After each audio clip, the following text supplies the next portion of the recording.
ভারতের কাছে লজ্জার হার বাংলাদেশের। এদিন আবারও ব্যর্থ শান্ত লিটন সৌম্য। ঠিক কি করলে রানের দেখা পাবেন বাংলাদেশের টপ অর্ডারের তিন ব্যাটার? কোচ ডেভিড হ্যাম্প বা খেলোয়াড়দের কেউই এই উত্তর জানেন কিনা তা নিয়ে প্রশ্ন উঠতেই পারে। বিশ্বকাপে নিজের চরম অফ ফর্মকে সঙ্গী করেই উড়াল দিয়েছিলেন লিটন কুমার দাস এবং অধিনায়ক নাজমুল হোসেন শান্ত।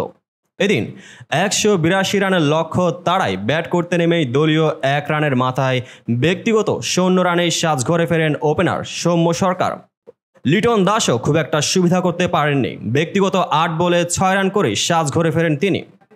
এদিন ক্যাপ্টেন শান্ত ডাক মেরে ফেরেন সাজঘরে।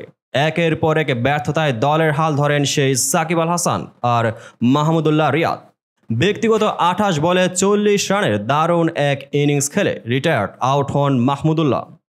জসপ্রীত বুমরার বলে আউট হয়ে সাজঘরে ফেরার আগেই ৩৪ বলে ২৮ রান করে সাজঘরে ফেরেন সাকিব আল হাসান। তাদের দুজনের ধৈর্যশীল ব্যাটিংয়েই ১২০ রান সংগ্রহ করে বাংলাদেশ। এদিন দুর্দান্ত বোলিং করে ২টি করে উইকেট নিয়েছেন আর্শদীপ সিং ও শিবম দুবে। প্রস্তুতিমূলক ম্যাচ হলেও টি-20 বিশ্বকাপের আগে যুক্তরাষ্ট্রের কন্ডিশন ও পিচের সঙ্গে মানিয়ে নেওয়ার লড়াই ছিল বাংলাদেশ ভারতের, যেখানে শরীফুল ইসলাম ও শেখ মেহেদীর নিয়ন্ত্রিত বোলিংয়ের পরও রোহিত শর্মার দল বড় পুঁজি পেয়েছে। মূলত সাকিব আল হাসান ও তানভীর ইসলামের খরুচের দিনে ব্যাট হাতে ঝড় তুলেছেন ঋষভ পান্থ, হার্দিক পান্ডিয়ারা।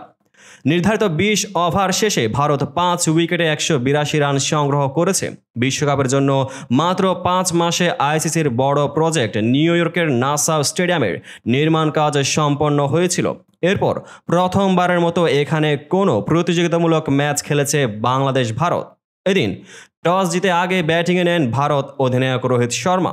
যদিও শুরুতে তাদের ব্যাটিং ছিল ধীরগতির, এতে অবদান ছিল শরীফুল মেহেদীর নিয়ন্ত্রিত বোলিংয়ের। বিপরীতে সাকিব ৪ ওভারে ৪৭ রান খরচ করলেও কোনো উইকেট পাননি। বাঁহাতি স্পিনার তানভীর ২ ওভার দিয়েছেন ২৯ রান, যদিও উইকেট নিয়েছেন একটি। ভারতীয় ইনিংসের দ্বিতীয় ওভারে আউট হয়ে যান সঞ্জু স্যামসন। শরীফুলের করা কিছুটা ইনসুইংয়ে বোকা বনে এলবিডব্লিউ হন ১ রান করে। এরপর রোহিত পান্থ মিলে ঝড় শুরু করলেও তাতে ভূমিকা ছিল মূলত উইকেট রক্ষক ব্যাটারের।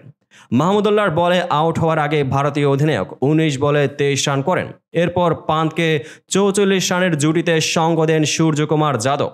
সূর্য ১৮ বলে ৩১ রান করে ক্যাচ দেন তানভীরের বলে। মাঝে শিবম দুবে ১৬ বলে ১৪ বেশ সংগ্রাম করেছেন টাইগার বোলারদের সামনে। এর আগে অবশ্য 50 করে মাঠ ছেড়ে যান পান্থ। ৩২ বলে ৪টি করে ৪ ছক্কায় ৫৩ রান করে তিনি রিটায়ার্ড হার্ট হন।